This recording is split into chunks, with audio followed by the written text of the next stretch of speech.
Hello, hello everyone. This video, of course, is for my grad students who are taking one of the advanced courses in leadership, but I think this applies to everyone because it's about how to stay relevant in the age of AI. Now, what I will not be doing in this video is to help you choose the right AI tools. No, that's not what this video is about. Nor is it about prompt engineering or any of those things. There's enough information already available on those topics. Instead, what I will be diving deeper is on the topic of what can I do to make myself competitive in the age of AI. So, we should not be asking, I think, this question that whether AI will take my job. Although it is happening, although people are losing jobs, but I think the question that we should be asking is what do I need to do so that AI makes me more valuable, not less valuable, so that AI makes me more competitive?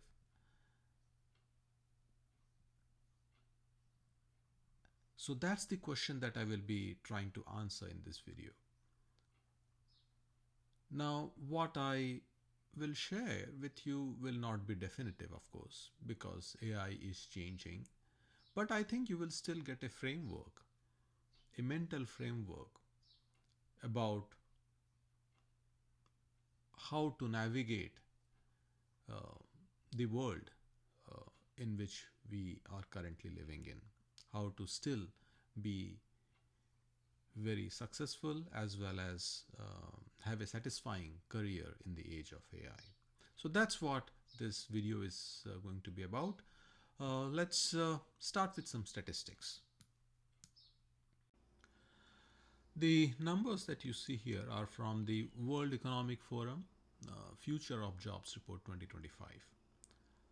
So World Economic Forum, they do these kind of surveys regularly. This particular report uh, covered some 1,000 plus leading employers, large companies, spread across some 14 million workers across 55 plus countries. So, what do they think about how their business is going to be in the coming years? That's what they were uh, trying to find from these employers. 86% of them, 86, they are expecting AI to be fundamentally transforming their business. So, not some small incremental changes happening in their business because of AI, but they are expecting that their businesses will be, completely transformed because of AI just by 2030, another 4 years.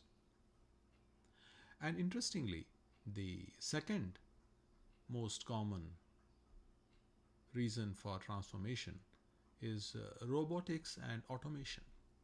58% of them said their businesses will again completely transform because of the advances in robotics and automation, which again is related to AI because robotics is application of AI to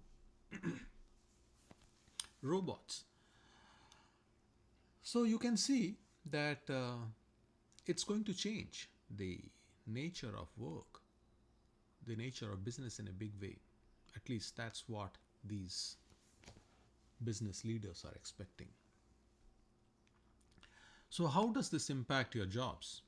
Well, it turns out that some 92 million jobs are going to be displaced because of AI.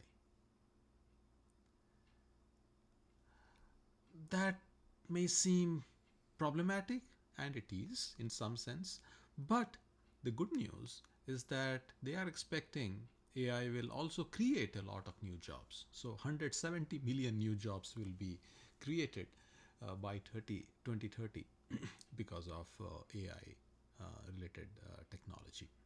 So, so that's a net gain of 78 million jobs. So, which is the good news or the silver lining. But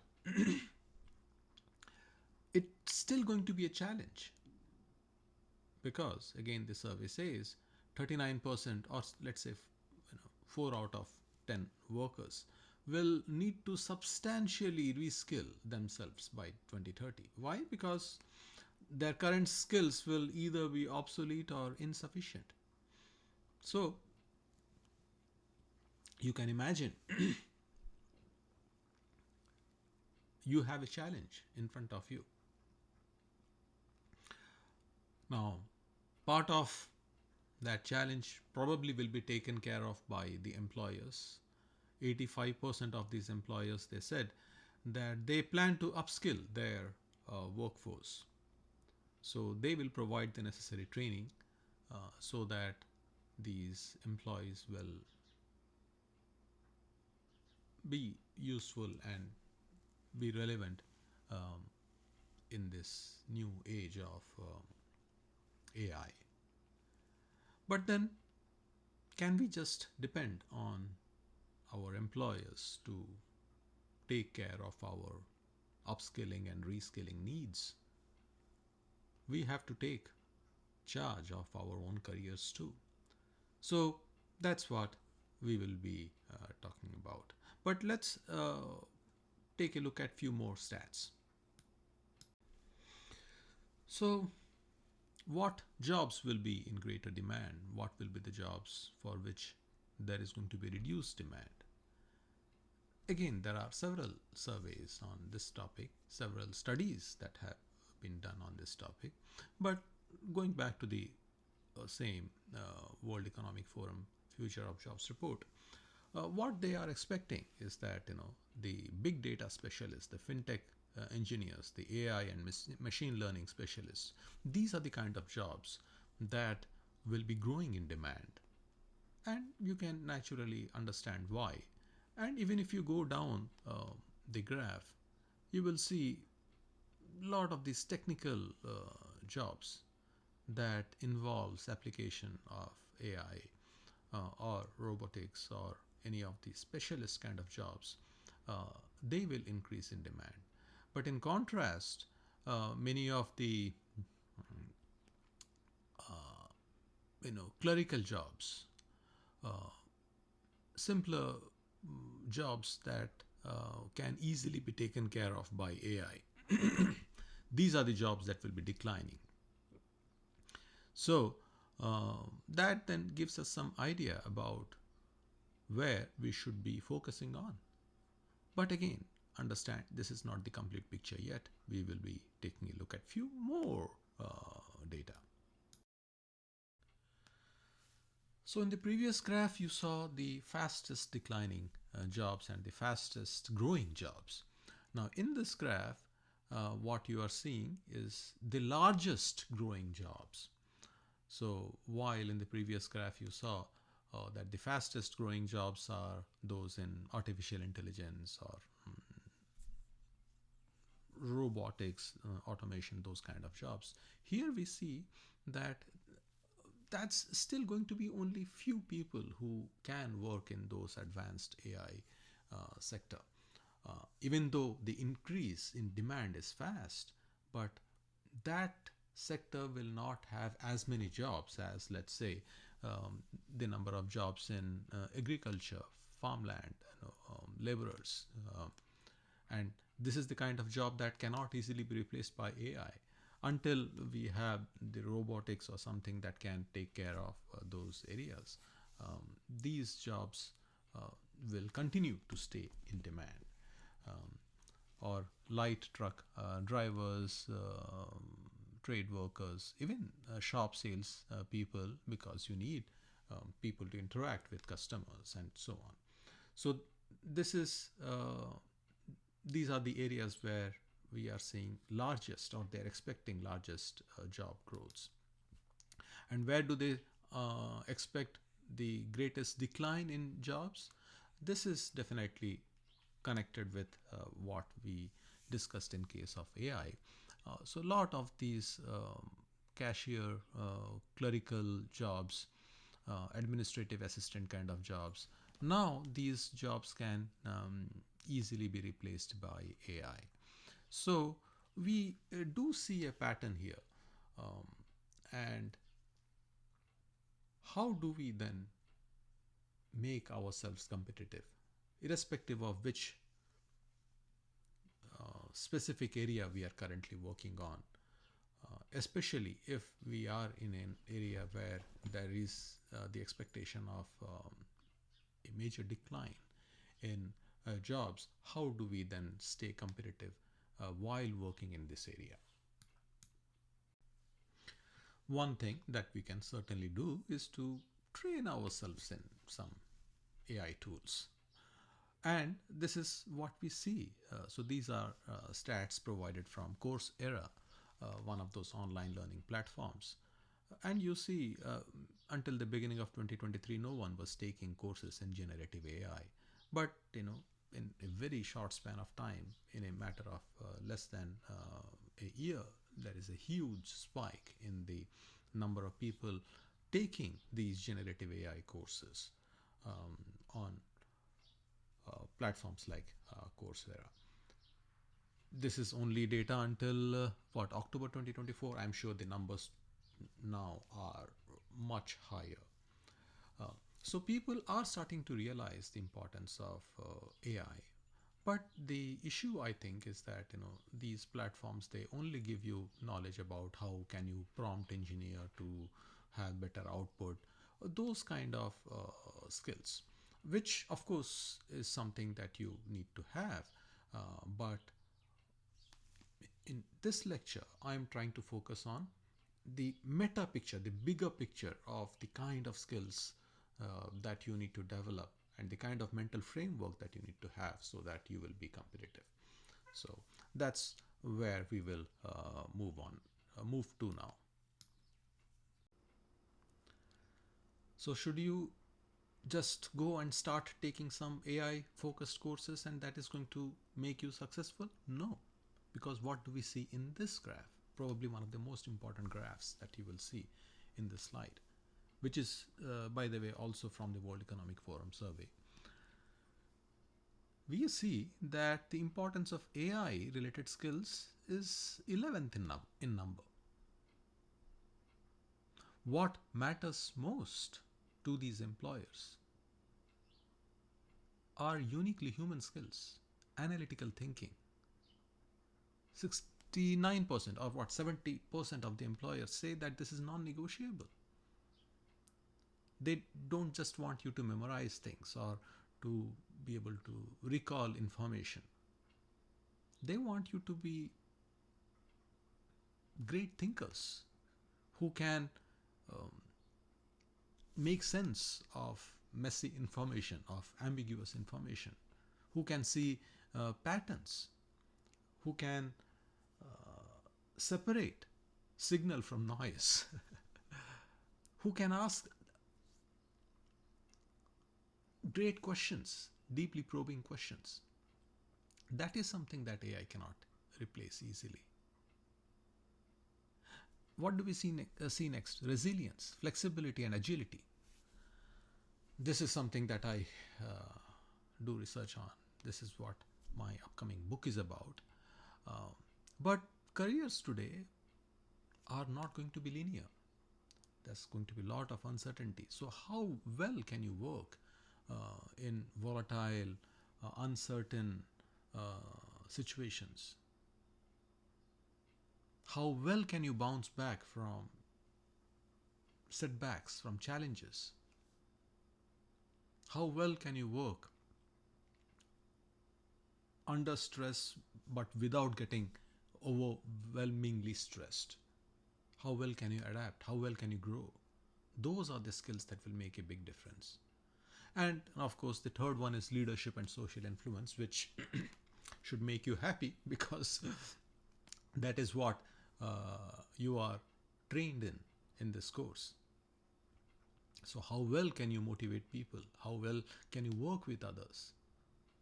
These things will matter probably more than your technical ability in AI or whatever other technology that you uh, want to develop. So your relational skills, they will matter a lot. The next one is creative thinking. So critical, because in a world where AI can generate instantly, it can generate content instantly. But is it really creative? Creativity will matter much more now, because AI can generate a lot of stuff that may or may not be meaningful. So, can you think creatively? Can you come up with ideas that are genuinely creative, in the sense that that is something that AI cannot come up with? That will give you the competitive advantage. Um, Motivation and self awareness. Again, you can understand, how important that is. It's not just about influencing others. Can you get yourself motivated when things don't seem to be working your way? Do you have great self awareness? Do you have good understanding about your strengths, about your weaknesses, so that you can maximize your strengths and minimize the weaknesses? Those are the, kind of, again, I don't necessarily have to go through this entire list of skills. You can pause the video and uh, go through that. But you realize these uniquely human skills matter a lot if you want to be effective in your career, if you want to stay relevant in the age of AI. So that is the reason I have been trying to push you in the direction of analytical thinking. Um, I have been uh, asking you to not rely on AI for these skills, uh, because if you rely on AI for analytical work, for creative work, for uh, when you outsource these things to AI, you are losing that skill that is valued a lot by employers. So I'm not against the usage of AI, but the problem is that people are using AI for things that they should not be using it for. It's okay to use AI, but don't let AI replace these uniquely human skills, is what I'm calling them. Um, because that is what is going to keep you relevant, going to make a big difference to your career, and whether you will have a sustained career. Now, hopefully, you understand the importance of these uniquely human skills. But let's shift our gear towards these technical skills in AI. How should we go about developing these skills? Is it just about enrolling ourselves in some AI related course, online course, or maybe at the university? And will that make us competitive in our careers, in the workplace? I think the answer to that question is not as straightforward. And I dive deeper into this question in actually one of my papers that I published last year with a doctoral student, one of my doctoral students, Greg Hill. So, this paper was actually trying to provide a commentary on a prediction that had been made by John Keynes in 1930. John Keynes, as you would know, is one of the most influential economists um, of 20th century. So he had made the prediction that by early 21st century, technological advances will be so high, or they would be so dramatic that people won't need to work beyond 15 hours per week. So not 40-hour work week, not 30-hour work week, but just 15 hours. Why? Because technology will essentially solve most of the economic problem. So we will have less of a need to labor for our livelihood or to get things done. Technology will take care of those things. So we will have more time for leisure at hand. Now, has this prediction come true? Probably in some ways, but to a large extent, it hasn't, right? We are 25, 26 years into 21st century. And in some ways, we see that our uh, work hours has increased because we are always connected. We are um, easily reachable even after work hours. Um, yes, we got some flexibility uh, by virtue of being able to work remotely or from home, or because of the technological advances. But that has actually made us constantly be in work mode. So we are spending much longer than 8 hours per day or 40 hours work week now, um, to stay relevant. Now, people like Elon Musk have also made similar predictions. Um, he suspects that AI will take care of most of the things, so we need to have a system in place where people are not working, and but their needs get taken care of. So majority of the people aren't even working for get 15-hour work week. So I am not into speculating about how things are going to be into the future. I am more into understanding the first principles of things. So, the reason I brought this up was to understand what kind of training do we need in AI so that we get better prepared. It is much more than just taking up some um, training program in AI, is what I argue. But I will provide a little bit deeper insight in the next couple of slides. So the World Economic Forum data, of course, said that these human skills matter. But when it comes to AI related skills, of course, not all workers will thrive once they take some training program in AI. Some workers will thrive in the AI era, while others will not.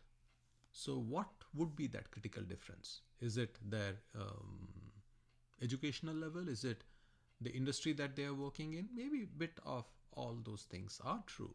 But what I argued in this paper is that um, skills is more of an outcome. What is much more foundational is who we are, our personality traits. So you are familiar, of course, of the big five personality traits, because that's something that we have discussed over and over again in my classes. So in this paper, I talk about two key dimensions in this context: the openness to experience and conscientiousness. So, um, what determines whether someone will effectively adopt and leverage AI, I argued, will depend on these two personality traits. So, openness to experience, is the trait that captures your intellectual curiosity, um, whether you are willing to learn, to try new things, um, being comfortable with novelty, with ambiguity. So, people who are high on openness, they tend to be naturally drawn to new ideas, but also new technologies. So, they are likely to experiment with these technologies, integrate it with their work. So, in context of I argued that openness will drive what I call AI adaptability, which is the genuine willingness to engage with AI tools, not just use them in a superficial way, but um, try to improve and understand AI so that it can become an integral part of the work where there is great synergy between you, the human, and the AI tool. So, if you are high on openness, you are likely to make an effort in that direction. But I also discussed the other important trait, which is conscientiousness, which is a really important trait. So, because it captures your work ethic, how disciplined you are, whether you're driven to um, work thoroughly and responsibly, how organized you are. So, people high on conscientiousness, of course, they follow through on things, they do not take shortcuts. In context of AI, this matters a lot because AI can create this temptation. It already is creating this temptation to just coast, to let machine or AI do the work for you. So AI then becomes a substitute, and your genuine thinking um, is your analytical ability, your creative ability, your critical thinking abilities. Those things take a back seat. So highly conscientious people will resist that temptation. So together, openness and conscientiousness, I thought, will make a big difference to whether you will actually flourish in the AI era or you will, perish, for lack of a better word. So this is a 2 by 2 matrix that we created based on these dimensions of AI adaptability, which comes from the openness dimension, and your work ethic, which comes from your conscientiousness dimension. So you can be low or high in AI adaptability. Similarly, you can have low or high work ethic. Based on that, we have 4 possibilities.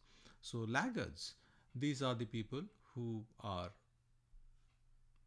low on conscientiousness, or they have low work ethic, poor work ethic, and they are low on openness too. So they have low AI adaptability. So what we argue is that these individuals, they will neither put in effort nor embrace the new technology. So in the short term, they may feel comfortable, because they are not struggling with the learning curve, because they are just simply not even engaging. But in the long term, they will, of course, face the most severe of displacement risk of losing their jobs. So their productivity falls are going to be immense. So people should be wary of being in this quadrant. But then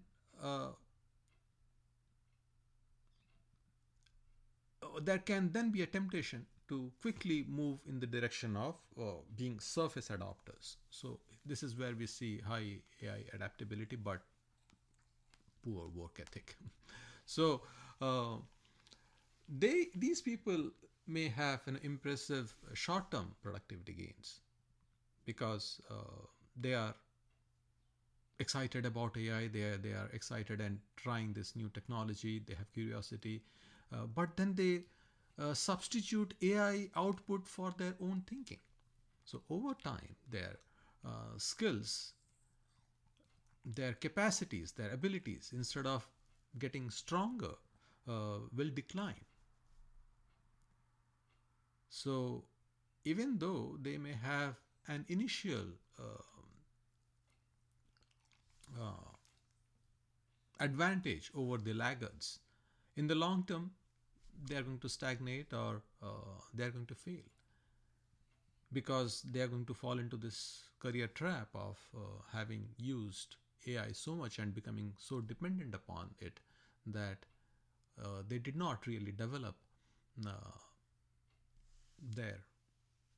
their capacity, and they consequently will be uh, losing in the AI game.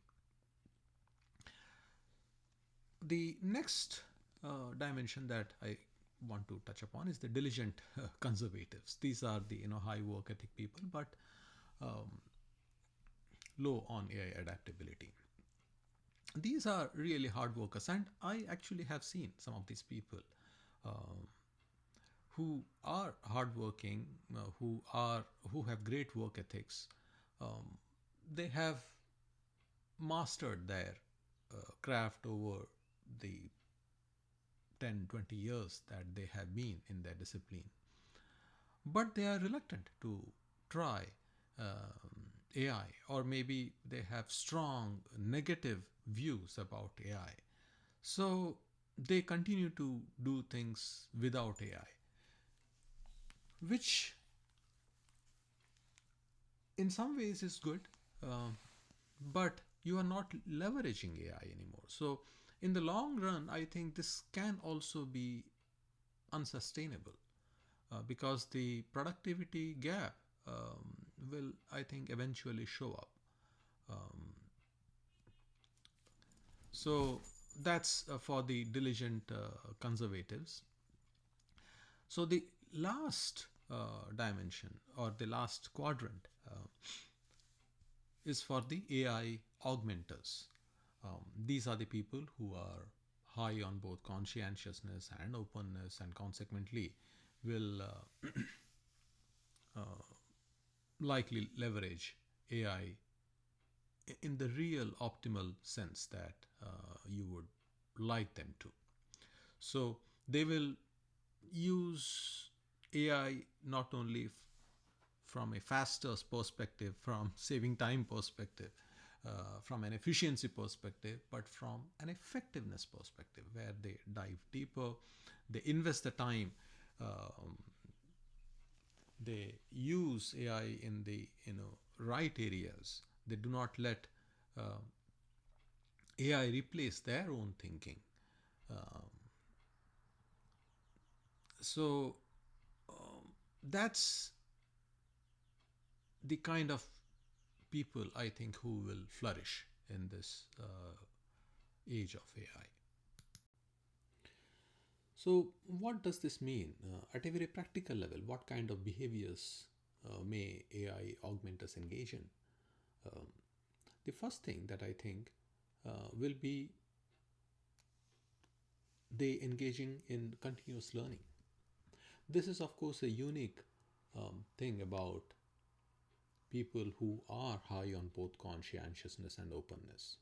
They make an effort to learn things deeply, not just superficial learning that you may come across on some Instagram feed, or some even some short video or blog post, but rather they may make the effort to read relevant books, or maybe even read relevant research papers that gives them detailed insights about what developments are exactly happening. Or they may listen to long format videos that dives deeper into a topic like I'm attempting here. So uh, that will then help them get prepared better for the challenges and opportunities that AI brings in, right?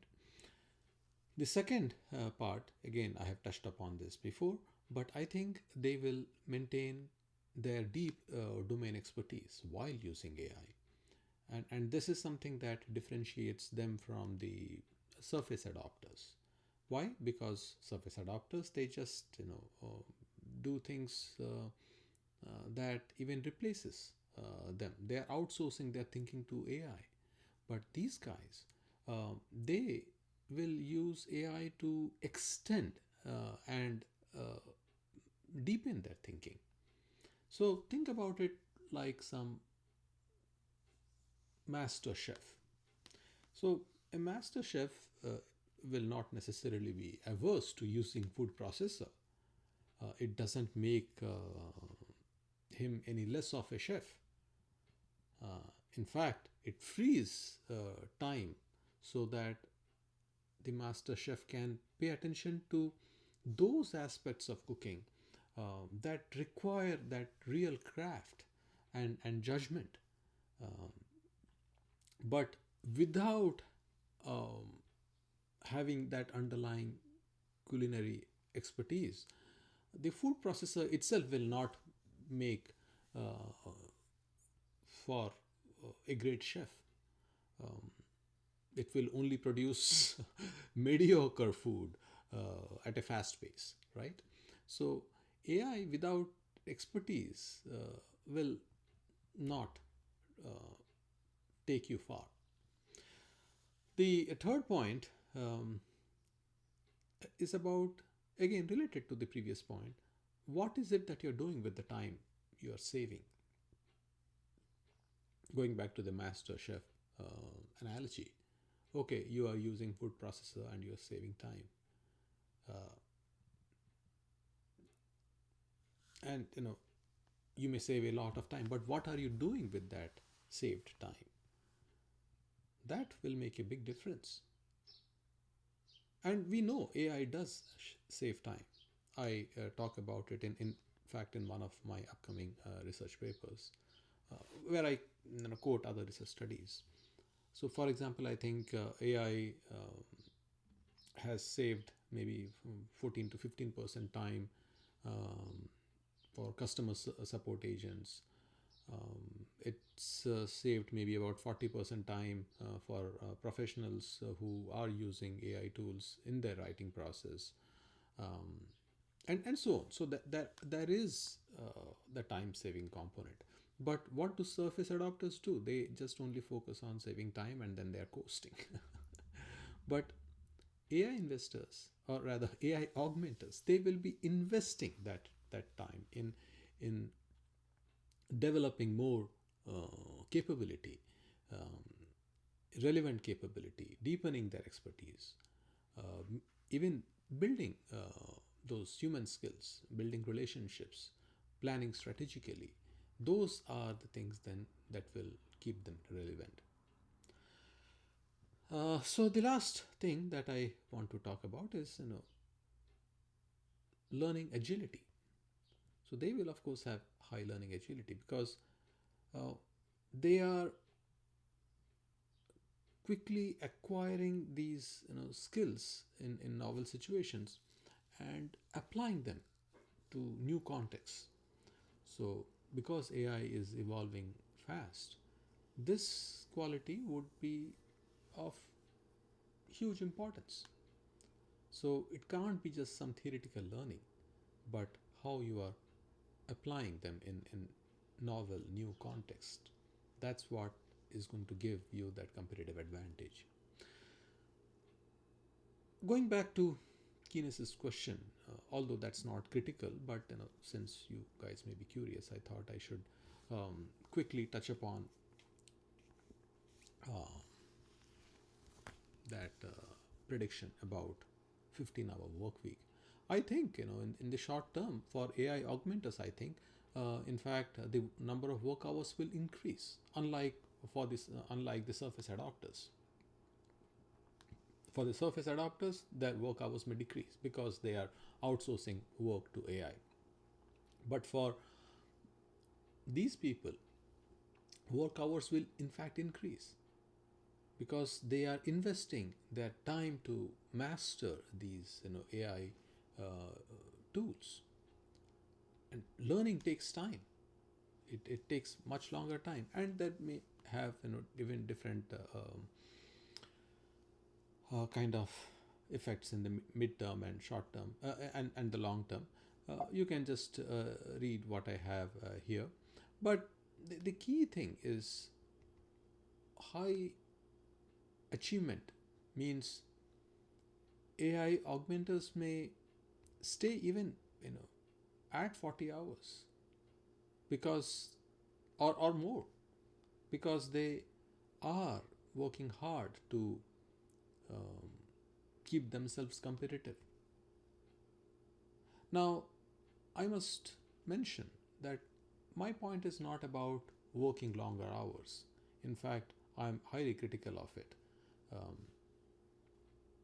the important thing is to work in a focused manner, in an undistracted manner, um, so that you can do deep work, deep, high quality work. It's not just about the number of hours that you work, but are you working in a deep, undistracted way? That's going to make the biggest difference, and that's what we are going to see a lot amongst the AI augmenters. So, in terms of practical strategy, I think you need to have a two pronged strategy to be competitive in the age of AI. You have to focus on building AI fluency, no doubt about it, but along with it, you have to make sure that you are also cultivating your uniquely human capabilities and skills. Problem is, these days most people are too focused on building their AI fluency. They are learning these different tools, automating workflows, maybe even staying current on the all the each AI release and all the updates that are happening. They are too excited about what is it that AI can do now. Uh, those things are all good, but you risk uh, becoming really good at using AI, but risk generating output that is too generic, that is shallow, that lacks depth, that doesn't have uh, the beauty, the taste uh, that comes from human being doing the work. So that's the biggest danger. And of course, the other point is that you are essentially letting AI do your job, and that way making yourself redundant uh, in course of time. So the importance of developing the human skills, then those unique capabilities that you have. Now you may not have all of these capabilities that um, are desired by the employers, but you may have some, and you need to develop those. Some may be having great analytical skills, some may be having great empathy and influence leadership skills, some may be having great creative thinking skills. But whatever those are, you need to develop them. um, you cannot ignore them, and you have to figure out ways to strengthen them beyond what um, you are using currently. So those are my broad thoughts about the two-pronged strategy that you need to have.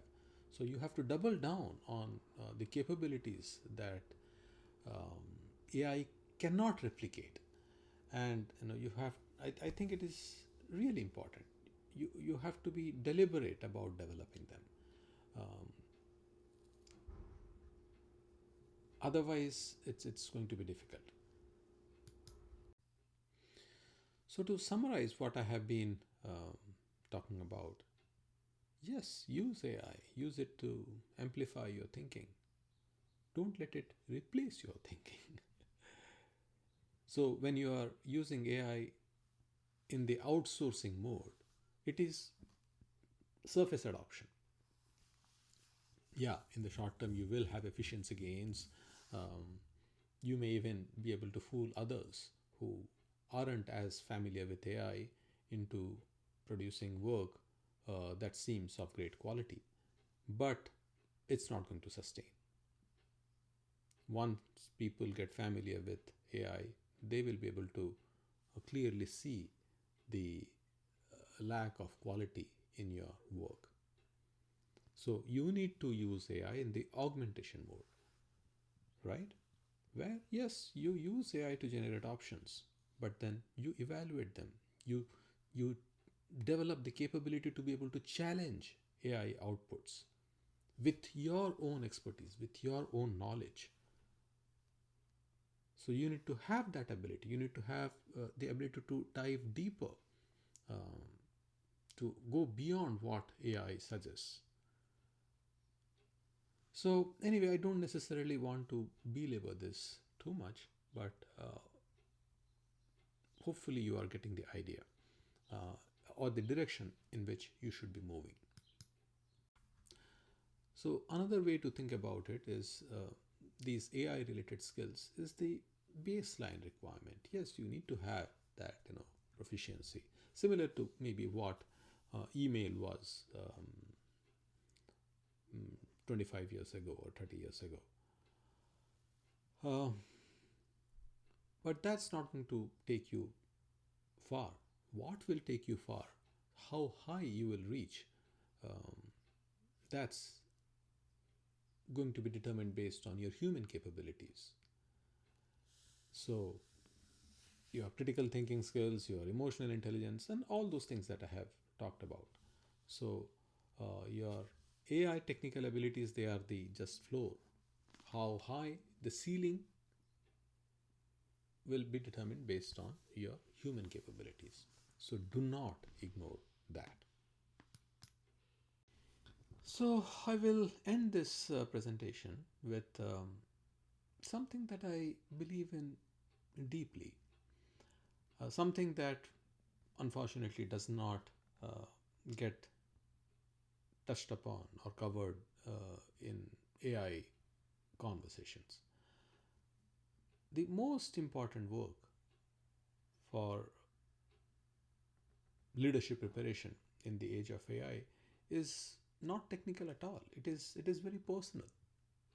That's the reason I'm saying, you know, developing the capacity to have that inner stillness. Your What kind of mental habits do you have?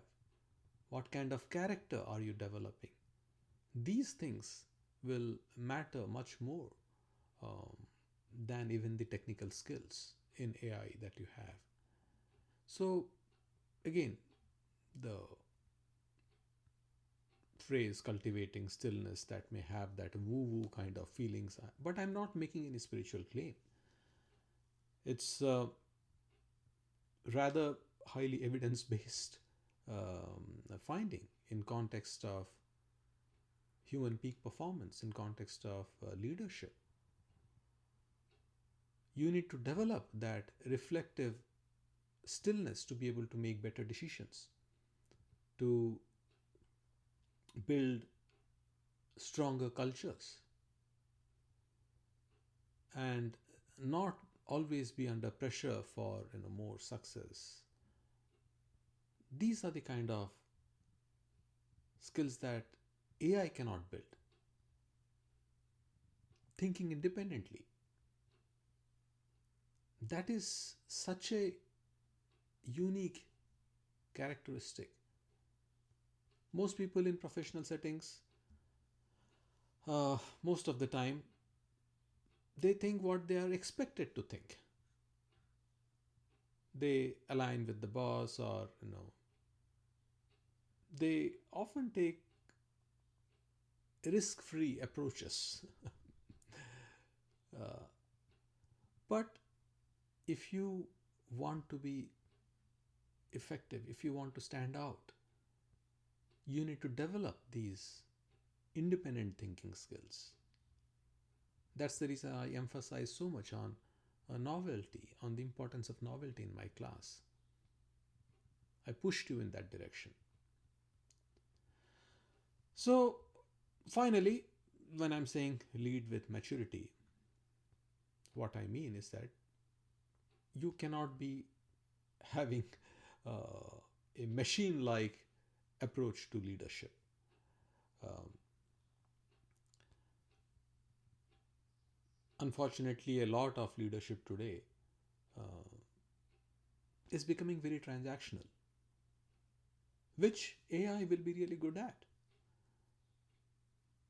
or even some of the other aspects of transformational leadership can probably be replicated by AI, especially if it can be codified.